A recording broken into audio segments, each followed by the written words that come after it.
அனைவருக்கும் கணித வணக்கம். பார்க்க போகிற கணக்கு ஏழாவது வகுப்புக்குரிய பாடம் 0.01க்கும் 1% இடையே உள்ள வித்தியாசம் என்ன அப்படின்னு சொல்லி கணக்கு கேட்கப்பட்டிருக்கு. இந்த கணக்கில் எப்படி போடணும்னு பார்த்துருவோம். 0.01 அதுக்கும் 1% உள்ள வித்தியாசம்.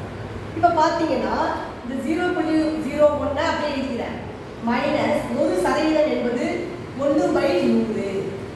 அப்போ ஈக்குவல் டு 0.01 மைனஸ் 1/100னா அதை தசம வடிவத்தில் எழுதும்பொழுது என்ன வரும்? 2 பூஜ்ஜியம் இருக்கு. அப்போ 0.01 1/100 என்பது 0.01. இப்போ 0.01ல 0.01 கழிச்சோம்னா வரக்கூடிய விடை 0. அப்போ இந்த கணக்குக்குரிய விடை 0.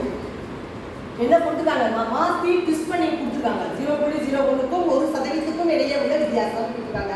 இந்த 1% 1/100 எழுதி அதை தசம வடிவத்தில் எழுதும்பொழுது 0.01 கிடைக்குது. 0.01ல 0.01 கழிக்கும் பொழுது வரக்கூடிய விடை 0 ஆகும். புரிஞ்சுங்களா?